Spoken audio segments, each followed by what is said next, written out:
Basahin ko po Santiago Kapitulo 1, versikulo 2 hanggang 4. Mga kapatid, magalak kayo kapag kayo'y dumaranas ng iba't ibang uri ng pagsubok. Dapat ninyong malaman na nagiging matatag ang inyong pananampalataya sa pamagitan ng mga pagsubok.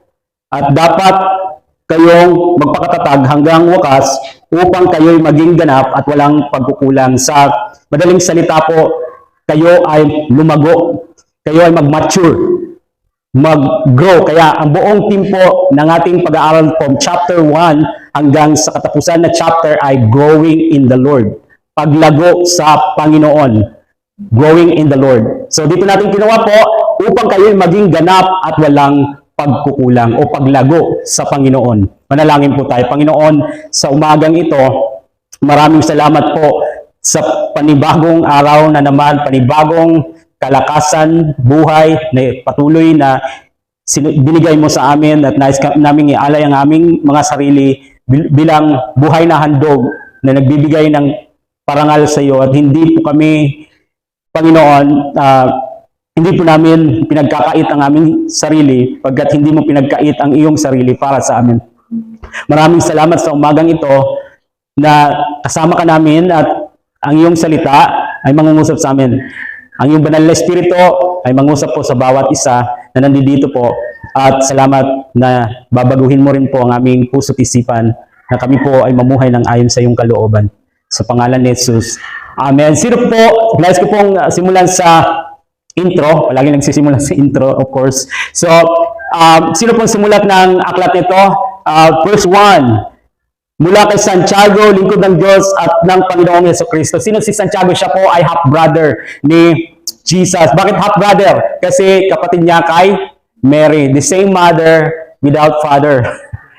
Or different father. Okay? The same mother, different father. So, half-brother kasi kay Mary niya, si James ay anak ni Mary, kapatid niya kay Mary, sa iyang mother. So, hindi po ito si Santiago na kapatid ni John.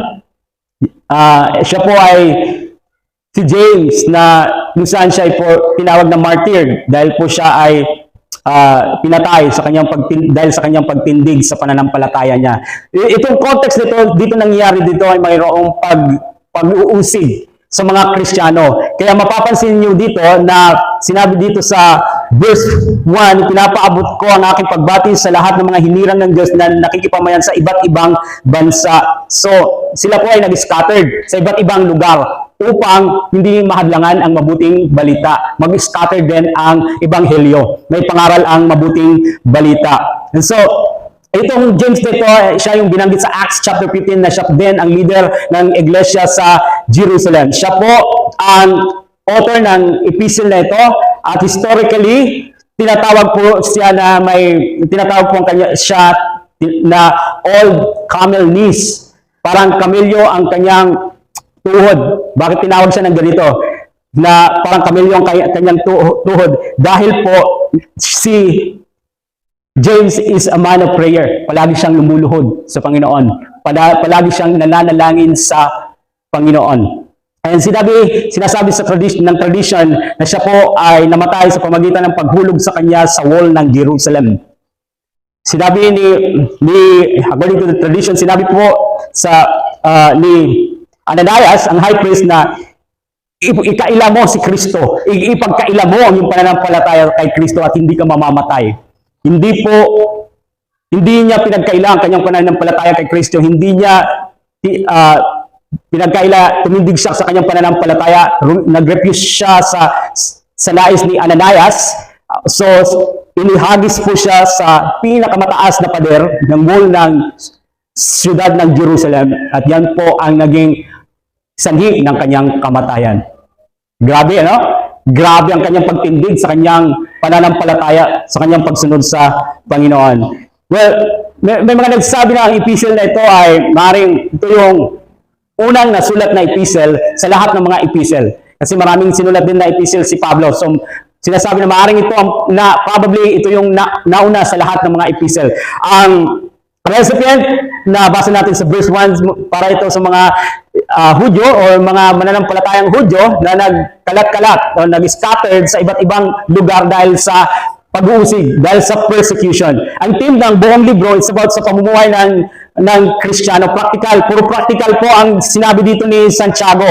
Wala nang paligoy-ligoy pa. Puro practical lang, kung mapapansin natin, puro practical lang kanyang sinulat o sinabi niya dito. So, puro command, mapapansin natin ang mga command dito, napakarami. At ang ating tema, ulitin ko po, is spirit growing in the Lord, paglago sa Panginoon. So, kapag ang isang tao po ay lumalago, it's like sa isang bata pa, sa mga anak natin, no? Sa akin na lang sarili, no? Nag-ulitaw na, nagbibinata, napapansin ko na nag-iba na yung boses ko, napapansin ko na mayroong mga physical changes dahil sa ako ay nagbibinata na hanggang sa ngayon may asawa na. So, but there are evidence sa isang tao na like sa physical na appearance, may mga ebidensya na isang lalaki ay nagbibinata, isang bata dati at ngayon nagbibinata, may evidence, may Adam's apple, nag-ibang boses, at ganun din sa mga babae na nagdadalaga. At ganun din sa isang tao na lumalago sa Panginoon ay may mga ebidensya. May mga patunay, may makikita ka sa kanya na siya talaga ay lumalago na sa Panginoon. But paano mo malalaman na ang isang tao ay matured spiritually? Siya ay lumalago sa Panginoon.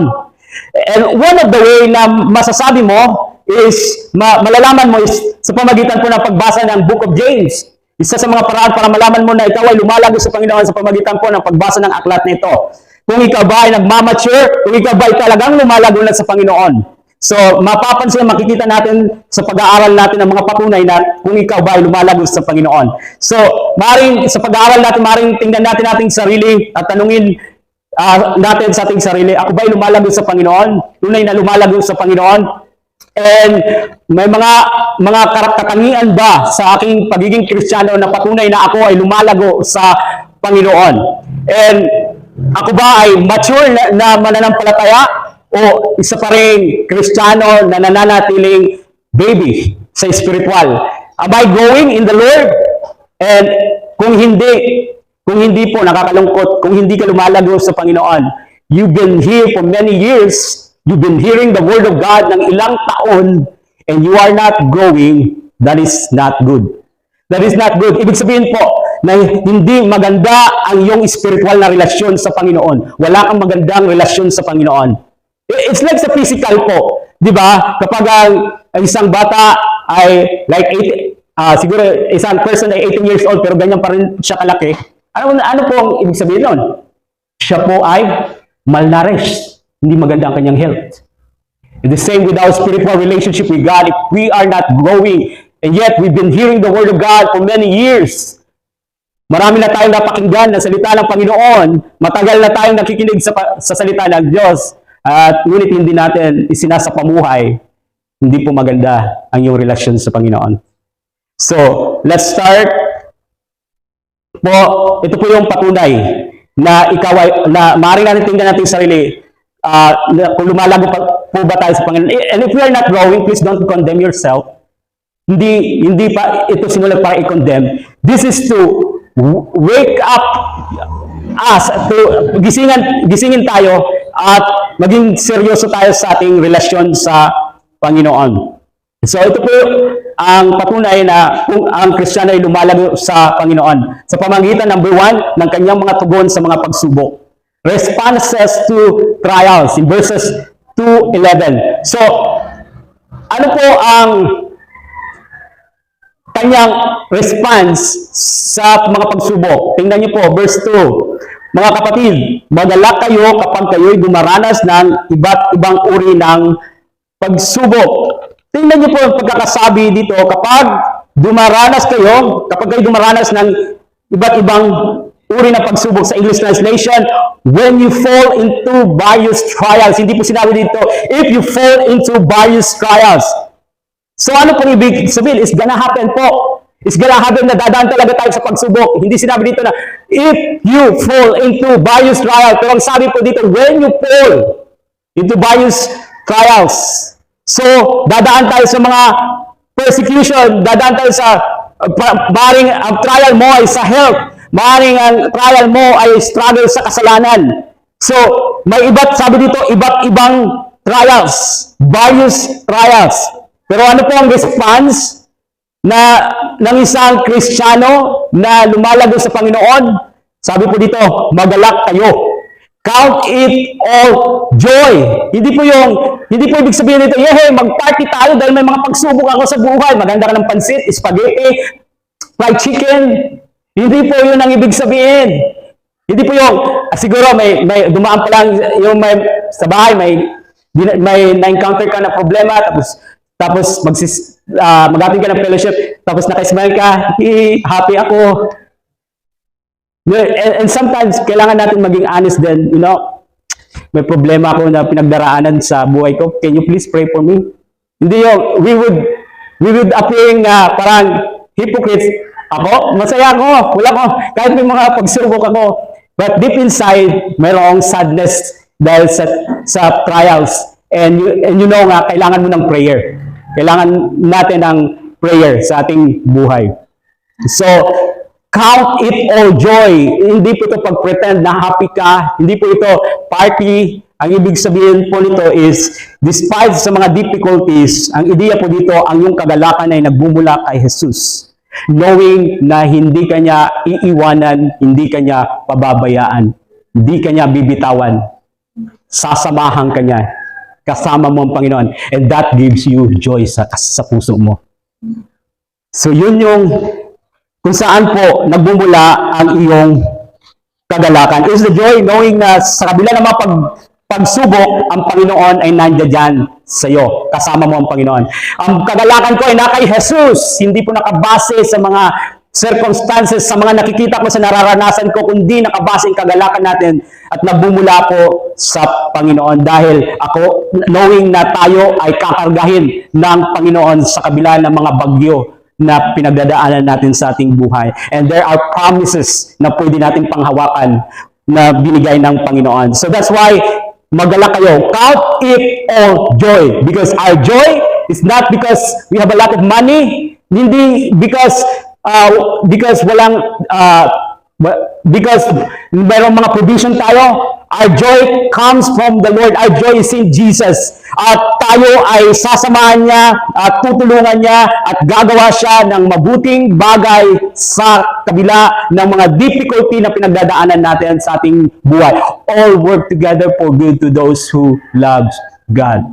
Alam niyo po, minsan nagtatanong tayo, why do trials come? Bakit may mga pagsubok na dumadating, may mga difficulties na dumadating sa ating buhay? Ito po yung sagot. Ito po yung dahilan sa verses 3 to 4. Sabi dito, dapat ninyong malaman na nagiging matatag ang inyong pananampalataya sa pamagitan ng mga pagsubok. At dapat kayong magpakatatag hanggang wakas upang kayo'y maging ganap at walang pagkukulang. That's the purpose po ng why God allow trials sa ating buhay ay para po tayo mag-mature, lumago po sa ating pananampalataya sa ating Panginoon, para mag-grow po tayo sa ating relasyon sa Panginoon. Itong sinabi dito sa verse 4 na maging ganap at walang pagkukulang, sabi sa English, perfect, pero hindi po yung perfect na wala na talaga, walang pagkakamali. Ang ibig sabihin doon ng perfect sa original translation is to mature, lumago sa Panginoon. So, pinapahintulutan ng Diyos ang trial po para tayo po ay lumago sa ating pananampalataya sa Panginoon, pananalig sa Panginoon. Alam niyo po kung magandang buhay sa palagay niyo po, may isipan pa natin na manalangin sa Panginoon. Palaging walang problema. Pag maganda ang katayuan ng buhay natin. In fact, minsan nga, doon lang tayo, ang iba doon lang tumatawag sa Panginoon pag may problema sa buhay. Nagiging malapit lang, closer sa Panginoon pag may difficulties na pinagdadaanan sa buhay. So, gusto niya na tayo'y lumago, minumuhold na tayo yung character natin. Kaya pinapahintulutan niya ang trials. Minsan din pong dahilan ng trials ay hindi po dahil sa imold tayo ng Panginoon para tayo lumago. I mean, every trials na it shape us para i-correct tayo. Pero minsan, yung trial na dumadating sa ating buhay minsan ay dahil ginawa natin sa ating sarili. Anong ibig sabihin mo, Pastor? Naalala niyo si Jonah? Sabi ni God, pumunta ka sa Nineveh. Saan siya sumakay? Saan direction? Tarsus? Sa ibang direction. Anong nangyari? Pinadala ng Diyos.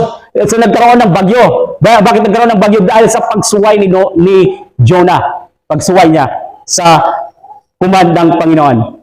For example, sa alibughang anak, sa New Testament, maganda na yung katayuan niya doon sa bahay nila.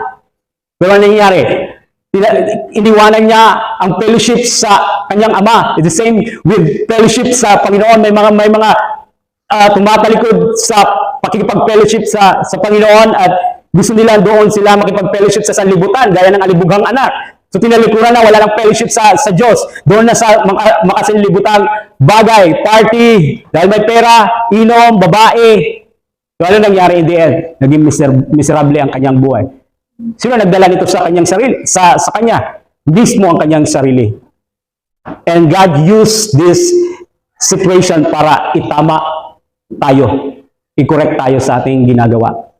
Na may isipan natin na mas maganda na nasa Panginoon. Mas maganda na bumalik sa Diyos. But whatever is the trials, merong promise dito sa Book of James. Tingnan niyo po sa verse 12. Sabi dito, lakaw tayo ng sandali sa verse 12. Pinagpala ang taong nananatiling tapat sa kabila ng mga pagsubok sapagkat matapos niyang malampasan ng pagsubok, tatanggap siya ng gantimpala ng buhay na ipinangako ng Panginoon sa mga umiibig sa Kanya. So there's reward to those na mapagtagumpayan ng mga pagsubok na kung saan sila ay magpatuloy sa Panginoon. There's blessing, pagpapalain ng kanilang buhay kung sila ay pipiliin nilang sumunod sa Panginoon, imbis na sundin ang kanilang laman o ang sanlibutan. So there's blessing and there's crown of life. So aside sa, kapag dumadaan po tayo sa mga pagsubok, aside na i-count natin ito na kagalakan, tingnan niyo po, kailangan din natin, yung response din natin sa panahon ng trial ay karunungan, wisdom. Tingnan niyo po sa verse 5. Ngunit kung ang sino man sa inyo ay kulang ng karunungan, humingi siya sa Diyos at siya ay bibigyan sapagkat ang Diyos ay nagbibigay ng sagana at hindi nalulumbat. So, ang Panginoon, willing siya, sa madaling salita, willing siyang ibigay ito. Gustong-gusto niyang ibigay ito. Sa panahon po ng pagsubok, kailangan po ng wisdom. Hindi po dapat tayo mag-lean sa sarili nating karunungan. Kundi manalangin tayo, Lord, tulungan mo ko anong gagawin ko sa pagsubok na ito. Palagi nating ipanalangin, hilingin sa Diyos ang karunungan. Dahil, naalala nyo, nang nakaranas si Solomon, di ba sa Old Testament, ng difficulty when it comes to judgment, sa dalawang mag-ina, na isang gabi, di ba, na pareho silang nanganak, tapos yung isang nanay na namatay yung baby niya, tapos ipinalit doon sa isang baby na buhay. Tapos sila ay humarap kay Solomon. Tapos sinaangkin nila pareho na kanilang anak yon. So, alam natin prior to this, ang hiniling ni Solomon, di ba, yung sabi ni God, anong gusto mong ibigay ko sa iyo? Hindi niya hiniling yung kayamanan, kapangyarihan. Alam niyo po ang hiniling niya? Karunungan. Dahil bata pa po siya, hindi niya alam kung paano pamunuan ang kaharian na pinagkatiwala sa kanya. So, back to the story, di ba? Naalala niyo yung kwento? So, ang ginawa ni Solomon para ma-identify kung sino ba talaga yung mama, sabi niya, sige, hatiin ng bata. Yung tunay na mama, hindi niya gusto natin ang bata. So sabi niya, ibigay niyo na lang po sa kanya, hindi ko po gusto na patayin ang bata. Yun yung tunay na ina. No? Pero yung peke na nanay, sige, hatiin na lang yan. So na-identify, yun yung karunungan na ibinigay sa kanya ng Diyos. Kaya kailangan po natin ng karunungan pag dumadaan po tayo sa mga problema. Lord, hindi ko alam gagawin ko. Hindi, tulungan mo po ako kung ano ang tamang dapat na gawin ko sa mga pagsubok na pinagdadaanan ko ngayon. Amen? So, yun yung lumalago sa Panginoon, lumalapit siya sa Diyos para humingi ng karunungan at nagtitiwala siya sa Panginoon. Verses 6 to 8, tingnan niyo po, nagtitiwala siya sa Panginoon. Subalit, ang humihingi ay dapat magtiwala sa Diyos at huwag mag-alinlangan sapagkat ang nag-aalinlangan ay parang alon sa dagat na itinataboy ng hangin kahit saan. Huwag umasang tatanggap ng anuman mula sa Panginoon ang taong pabago-bago ang isip at di alam kung ano talaga ang nais niya. So, ang isang lumalago sa Panginoon ay nagtitiwala sa kabila ng mga pagsubok na pinagdadaanan niya, hindi siya natatangay ng pagsubok. Na, sasabihin niya, sabi ni ito yung gawin ko. So, imbis na humingi ka ng direction sa Panginoon, nag-link ka sa sarili mong karunungan, gumawa ka ng moves sa sarili mong paraan o gumawa ka ng moves na ayon sa sinabi ng iba at hindi ka humingi ng karunungan sa Panginoon. So, magiging mas lalong mahirap at sabi dito, huwag umasang tatanggap ng anuman mula sa Panginoon ang taong pabago-bago ang isip at di alam kung ano talaga ang nais niya. Don't you think nanalangin ka sa Panginoon pagkatapos hindi ka nagtitiwala? Don't you think na insulto ito sa Panginoon? Nananalangin ka pero hindi ka nagtitiwala?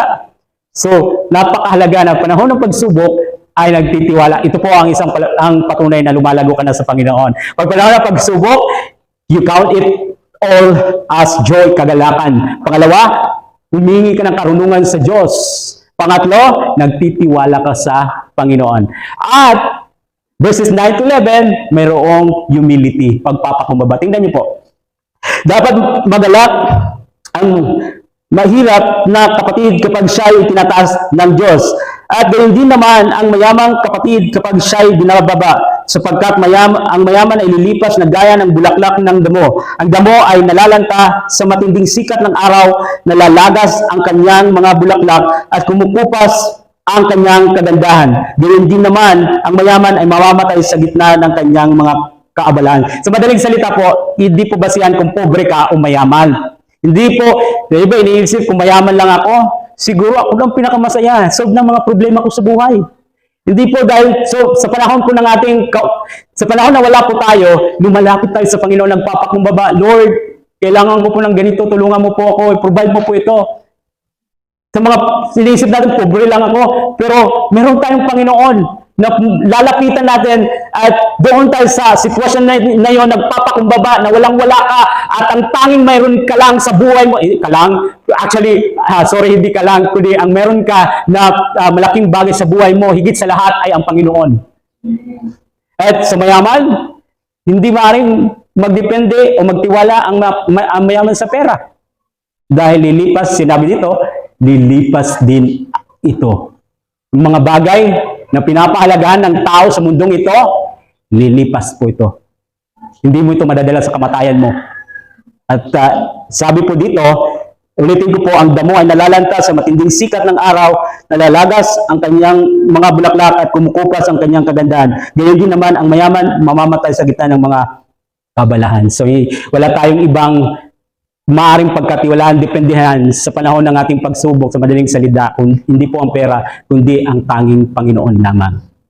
Yun po ang simpleng ibig sabihin po dito. Lang sinasabi ni Santiago, nagpapakumbaba siya, magpapakumbaba po, nagdidepende po ang isang Kristiyano, ang mananampalataya na lumalablo sa Panginoon. Yun po yung pinag-uusapan natin ay pagsubok po Ngayon, iba naman po ito ang sinabi dito sa starting sa verse 12, ito po ay temptation. Pagsubok na in the form of temptation, tukso. Kanina, pagsubok. Ngayon, tukso. Sabi dito, ang isang lumalago sa Panginoon, ito po ang tugon niya pag mayroong temptation na dumadating sa kanyang buhay. Verse 12, pinagpala ang taong nananatiling tapat sa kabila ng mga pagsubok, sapagkat matapos niyang malampasan ang pagsubok, tatanggap siya ng gantimpala ng buhay na ipinangako ng Panginoon sa mga umiibig sa Kanya. Huwag sabihin ninuman na tinutokso siya. So nakita niyo po kung anong pagsubok na ito, in the form of tukso. Huwag sabihin ninuman na tinutokso siya ng Diyos kapag siya dumaranas ng pagsubok, sapagkat ang Diyos ay hindi maaaring matukso at hindi rin naman niya tinutokso ang kahit sino. Natutokso ang tao kapag siya naakit at nagpapatangay sa kanyang sariling pagnanasa. At ang pagnanasa kapag naitanim sa puso ay nagbubunga ng kasalanan. So, din naalala sa Garden of Eden, di ba? Wow, ang sarap siguro nitong prutas. Hindi po apple walang sinabi sa Biblia na apple. Prutas, sarap. So, nagnanasa na siya. At pagkatapos ang bunga, Hinawakan niya na, kinagat, nagbunga ng apple, kasalanan po. Nagbunga ng kasalanan at ang kasalanan sa hustong gulang ay nagbubunga ng kamatayan. Naalala niyo po nang pumasok ang kasalanan, nahiwalay ang tao sa Diyos. Ang kasalanan ang naghiwalay sa atin sa Diyos. Sapagkat ang lahat ay nagkasala at bumagsak sa kaluwalhatian ng Diyos. Huwag kayong padaya, mga kapatid kong minamahal. Verse 17, ang lahat ng mabuti at ganap na kaloob ay buhat sa Diyos. Mula sa Ama na lumikha ng mga tanglaw sa kalangitan. Hindi siya nagbabago o nagdudulot ng bahagyan mang madilim dahil sa pagbabago. Niloob niyang maging anak niya sa pamamagitan ng salita ng katotohanan upang tayo maging pangunahing higit kaysa sa lahat ng kanyang mga nilalang. First, sa English translation ay, ang sabi po, first fruits of His creatures. Ito tayo po yung mga naging new creation in Christ. Tayo po yung unang bunga sa lahat ng mga nilalang tayo dahil kung ikaw ay na born again, you are new creation in Christ. So, ano po ibig sabihin dito sa binasa natin? Kapag, una po, ang isang lumalago sa Panginoon, siya po ay, sabi dito sa Tagalog sa binasa natin, di ba, sa verse 12, nananatiling tapat sa kabila ng mga pagsubok. Tapat sa ano? Tapat sa kalooban ng Diyos, tapat sa salita ng Diyos, tapat sa pagsunod sa nais ng Panginoon sa kanyang buhay at hindi niya pinapaintulutan na madala siya ng tukso upang lumayo sa kalooban ng Panginoon. Nananatili siyang tapat. So, minsan sinasabi, ito ang nangyayari sa buhay ko, kaya ako nagkasala dahil pinahintulutan ng Diyos na magkasala ako. Kaya sinabi dito ni James, huwag kayong padaya.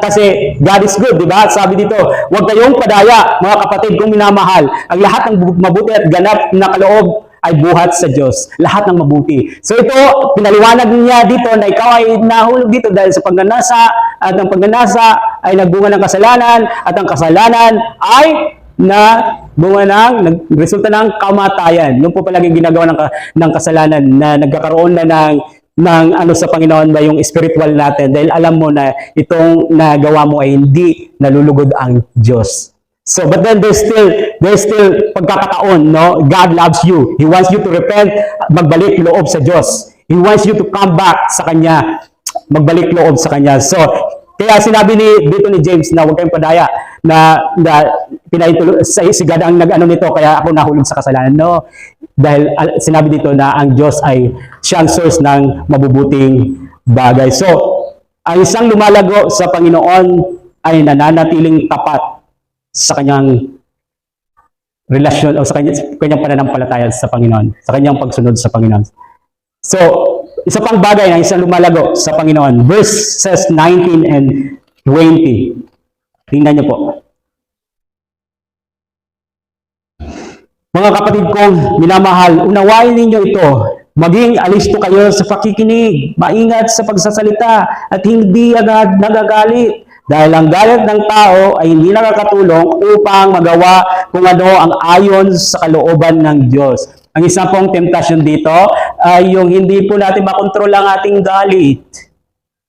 At kapag nagagalit po tayo, kung ano-ano na pong lumalabas sa bibig. Minsan niya, may narinig ako Kristiyano na nananarangin. Kristiyano daw, pero mahilig manarangin. So, isang lumalago sa Panginoon, hindi po ibig sabihin na huwag na tayo magalit. Pwede na, si Jesus nga nagalit, di ba? Magalit tayo sa kasalanan, pero kailangan nating kontrolon din ang ating galit. Ibig sabihin na, dito sa context, kasi pag hindi natin na-control, yung bibig natin hindi natin makokontrol.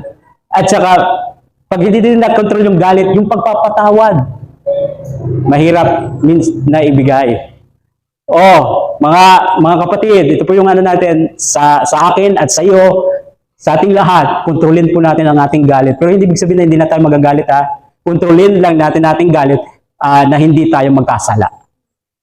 Amen? So yun yung patunay na lumalago sa Panginoon. And then isa pa na patunay na ikaw ay lumalago sa Panginoon, verse 21. Verse 21. Kaya talikuran na ninyo ang inyong maruruming gawa at alisin ang masasamang asal. Magpakumbabang, tanggapin ninyo ang salitang itinanim sa inyong puso. Ito ay may kakayahang magligtas sa inyo. Sa madaling salita, talikuran nyo ng kasalanan. Ang Kristiyano, ang tunay na Kristiyano, at ang Kristiyanong lumalago sa Panginoon ay hindi nagpapatuloy sa kasalanan. Hindi ba ibig sabihin na hindi na tayo nagkakasala ha? Pero hindi nagpapatuloy sa kasalanan. Magkaiba yun. Ano pa rin tayo, minsan nakakagawa tayo ng kasalanan, pero hindi, ang Kristiyano ay hindi nagpapatuloy sa kasalanan. Dahil hindi yun yung kanyang kasiyahan. Amen? Yun ang tunay na lumalago sa Panginoon. Hindi nagpapatuloy sa kasalanan. Pero kung ilang beses mo na narinig yung salita ng Diyos, pero nagpapatuloy ka pa sa kasalanan, alam mo na kung ano ang tama, pero nagpapatuloy ka pa sa kasalanan, maring hindi ka pa po talaga lumalago sa iyong relasyon sa Panginoon. Tama po ba yan? So, yan po ang patunay na lumalago tayo sa Panginoon. Ulitin ko po, pag panahon ng mga pagsubok, we count it as joy. Panahon ng pagsubok, humingi tayo ng karunungan sa Diyos. Panahon ng pagsubok, nagtitiwala tayo sa Diyos. Panahon ng pagsubok, tayo nagpapakumbaba sa Panginoon na siya lamang ang ating dinidependihan sa ating buhay, kailangan natin sa ating buhay. At panahon ng temptation, nananatili tayong tapat sa salita ng Diyos, sa kalooban ng Diyos. At marunong tayo magkontrol ng ating galit at hindi tayo nagpapatuloy sa kasalanan. Ngayon, ang isa pa pong patunay na tayo po lumalago sa Panginoon, yung mga tugon natin sa salita ng Diyos, responses to God's Word. Verse 23 to 25. Sapagkat ang nakikinig ng salita, ngunit hindi sumusunod dito, ay katulad ng isang taong tumitingin sa salamin. At pagkatapos makita ang sarili, ay umaalis at kinakalimutan ang kanyang anyo. Ang taong nagsasaliksik at nagpapatuloy sa pagsunod sa kautosang ganap na nagpapalaya sa tao ang pagpapalain ng Diyos sa lahat ng kanyang gawain. Siya ay ang taong gumagawa at hindi siya katulad ng nakikinig lamang at pagkatapos ay nakakalimot. Sa madaling salita, we put it into practice yung salita ng Diyos ay sinasapamuhay natin sa ating buhay. Alam niyo kung pinakamalala sa isang persona, sa isang Kristiyano na character, yung alam niya yung katotohanan pero hindi niya sinasapamuhay sa kanyang buhay. Because if we hear the Word of God at hindi natin sinasapamuhay, sabi po dito, dinadaya mo ang iyong sarili. May self-deception. Minsan po, as a preacher, I have to examine myself as a teacher. You know, Lord, and I have to ask forgiveness, Lord. Before na pumunta dito, Lord, ayoko maging hipokrito sa mga taong ito. Lord, you know I don't deserve to stand sa harapan nila. And so before I come here, Lord, forgive me sa aking mga kasalanan, cleanse me, and help me, Lord, na to walk na according sa iyong will, to obey your word. And praise God, na sa tulong ng banal na Espiritu, I'm able to obey God by the power of the Holy Spirit, sa tulong po, sa grace ng Panginoon. But isa pong bagay na minsan, inakala natin na sa pag-share ng salita ng Diyos, ito, magandang ang salita ng Diyos, ito yung salita ng Diyos, ito, ganyan, sinishare mo, pero sa iyong sarili, hindi mo ina-apply. Sabi dito sa salita ng Diyos, dinadaya mo ang iyong sarili. So, may self-deception. So, ma-identify po natin ang isang mature believer na lumalago po sa Panginoon kung isinasagawa niya, sinasapamuhay niya ang salita ng Diyos. Masaklap po yun na ilang taong ka nang nakikinig ng salita pero walang pagsasagawa po ng katotohanan ng salita ng Diyos. And again, if we choose not to put it into practice, sabi po dito, dinadaya po natin ang salita ng Diyos. But if we choose na isapamuhay po natin ang salita ng Diyos, ang sabi po dito sa verse 12, pinagpala, pagpapalain ka. You will be blessed. And as a pastor, wala pong ibang kagalakan ko sa akin, pinakahigit na kagalakan ko na tayo po as a whole church, sa atin po dito, ay isinasapamuhay po natin. Una, uhaw po tayo sa salita ng Diyos. Palagi kang naglulong, more. Gusto ko pang ang salita ng Diyos mapakinggan sa aking buhay. Pero that is not enough po. Kundi, hindi lang dapat tayong uhaw sa salita ng Diyos, kundi isinasapamuhay natin, ina-apply natin sa ating buhay. I know it's not always easy. Kasi minsan nga may mga, di ba, pag nakikinig kayo sa mga, minsan sa magtuturo, ang ituturo lang yung mga masarap pakinggan. Pagpapalain ka ng Diyos, sister, brother, ang gwapo mo, brother, ang ganda mo, sister. Ikaw ay pinagpala ng Diyos sa kagandahan at kagwapo. Yung minsan gusto natin yung mga matatamis na salita, yung madaling tanggapin sa ating tenga. At minsan kapag nababasa tayo ng Biblia, minsan ito about sa bagay na ito, kayang-kaya ko ito. Pero about ito ang kasalanan, nako, lalaktawan ko ito. You know, hindi ibinigay ang salita ng Diyos para piliin mo lang kung anong gusto mong sundin sa buhay mo. Wala po tayo sa posisyon na maging selective. O ito, susundin ko sa buhay ko, pero ito, nahihirapan ako, hindi lang muna. And, you know, hindi po madali. May mga bagay na mahirap sundin, but yet, para po ito sa kabutihan natin. Ito po ang tama at para po sa kabutihan natin. Pero kung hindi natin pipiliin na sundin, o isa pamuhay ang salita ng Diyos, sabi po dito, dinadaya po natin ang ating sarili at hindi ka pinagpala. Hindi pinagpala ang Kristiyanong hindi pinagpala. Tingnan mo sa iyong family, tingnan mo sa when it comes sa the way ng lifestyle mo. If your family is blessed, hindi sa lahat ng panahon, sitwasyon, pero maybe we examine ourselves. I-check natin ating sarili. Bakit ba ganito? Perhaps, marahil lang po. Marahil may bagay na pinapagawa ng Diyos sa iyo, pero ayaw mong sundin dahil nahihirapan ka. But, kung pipiliin mong sundin ang pinapagawa sa iyo ng Diyos, sabi po dito, you will be blessed at hindi mo dinadaya ang iyong sarili. So, ang isa pong lumalago sa Panginoon, isinasapamuhay pang salita ng Diyos. Hindi po siya labas-pasok sa simbahan para makinig lang. Hindi lang tagapakikinig ng salita ng Diyos, kundi na-apply niya ang salita ng Diyos sa kanyang buhay. Isa pa po, patunay na lumalago ka sa Panginoon, ay they make an effort to please God. Yun po yung ibig sabihin ng reliyon, mga good works. Reliyon, mabubuting gawa. Mabubuting gawa. Tingnan niyo po ang verses 26 to 27. Kung inaakala niyo naman na siya ay reliyoso, ngunit hindi naman siya marunong magpigil ng dila, dinadaya lamang niya ang kanyang sarili, walang kabuluhan ang kanyang pagiging reliyoso. Ang reliyon na dalisay at walang dungis sa harap ng ating Diyos at Ama ay ito, pagtulong sa mga ulila. So that's the definition of religion, di ba? Good works. Or in other words, para i-please ang Panginoon, pagtulong sa mga ulila at sa mga byuda at sa kanilang kahirapan at pag-iingat sa sarili upang huwag mahawa sa kasamaan ng mundong ito. Ang isang lumalago sa Panginoon, gumagawa siya palagi ng effort para i-please ang Diyos. Una, sinabi dito, it's about sa magpigil.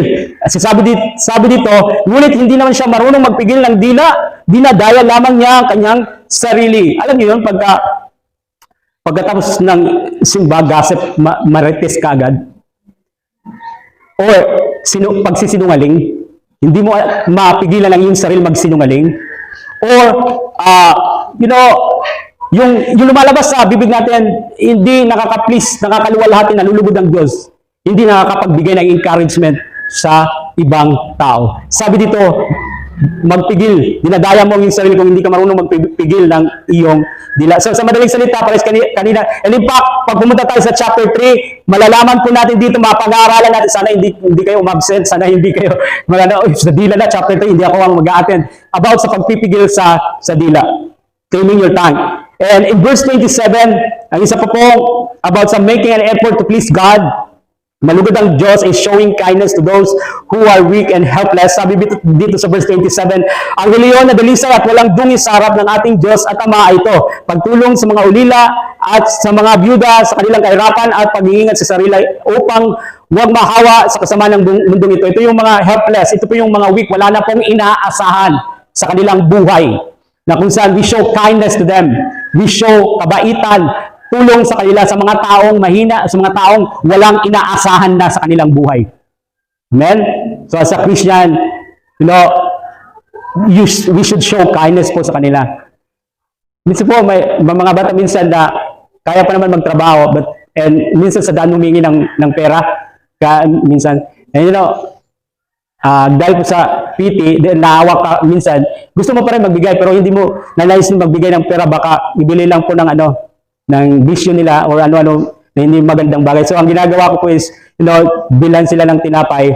Nagugutom ka? Sige, ngadikit sa bakery. Pero bigyan mo ng pera, hindi mo gugustuhin na ibili yung pera na bili lang ng bisyo nila para sa kanilang bisyo. So, we show kindness sa mga tao na walang inaasahan, mga helpless. At ang sabi po last dito, ang isang lumalabas sa Panginoon ay, sabi dito, pag-iingat sa sarili, verse 27, upang huwag mahawa sa kasamaan ng mundong ito. Sa English translation, ang sabi dito, unspotted from the world. Alam niyo po, ang illustration dito ay yung isang puting damit na hindi mo gustong mamantsahan. Yun po yung illustration dito. Pag may mancha, naglalaba ka, anong ginagawa mo? Kinukusot mo ng mabuti o dinalagyan mo ng chlorine dahil ayaw mo yung mancha manatili sa puting damit. Ano pong ibig sabihin dito? Ang ibig sabihin po nito, we abstain to be stained na mamantsahan sa impluensya ng sanlibutan ito. Na mahawa tayo sa impluensya ng sanlibutan ito na gawin natin kung ano ang ginagawa ng sanlibutan, committing kasalanan. So, nais ko pong tapusin sa pagtatapos sa pamamagitan ng summarize po sa kabuuan ng pag-aaral natin sa chapter 1. Ang isang Kristiyano na lumalago sa Panginoon ay tumutugon sa mga pagsubok at tukso sa paraan na kung saan nalulugod ang Diyos. They respond to trials and temptation in a way that pleases God. Hindi lang po sila tagapakinig, labas-pasok sa simbahan na tagapakinig, kundi sinasapamuhay nila ang napakinggan nilang salita ng Diyos. They make an effort para maluwalhati ang Diyos sa kanilang buhay. You say, I love God, but you don't love your brother and sister. How can you say na mahal mo ang Diyos pero hindi mo pampakita sa iyong kapwa ang pagmamahal mo sa Diyos? Di ba? First John, sa book of John. So we make an effort na para maluwalhati ang Diyos, malugod siya. And we abstain, they abstain from committing sin. Nagawin nila kung anong ginagawa ng sanlibutan. Ang sistema ng mundo ay iba sa kalooban ng Diyos. Nawa ay huwag nating sundin ang nais ng sanlibutan. Manatili tayong tapat sa salita ng Diyos, sa kalooban ng Diyos. And so kung nakita mo sa iyong sarili na parang ito pala, hindi pala ako lumago pa sa Panginoon, ganito pa rin ako. So, and you need prayer. You can be honest sa Diyos. Kaysa naman, palagi kang nandito sa simbahan na you just pretending. We don't want to be pretending sa harapan ng Diyos. And maybe you need prayer this morning. And we would love to pray for you para tulungan ka po ng banal na Espiritu, tulungan ka ng Panginoon. Amen. Father, we thank you for your word. Thank you, Lord, for reminding us that importante na lumalago kami sa iyo, aming relationship sa iyo. And Lord, commit to you this time para po panalangin po sa bawat isa, to encourage one another by prayer at patuloy na mag-depende sa iyo. Patuloy, Panginoon, na humingi ng grace and mercy sa iyo, Panginoon. Commit to you this time. In Jesus' name, amen.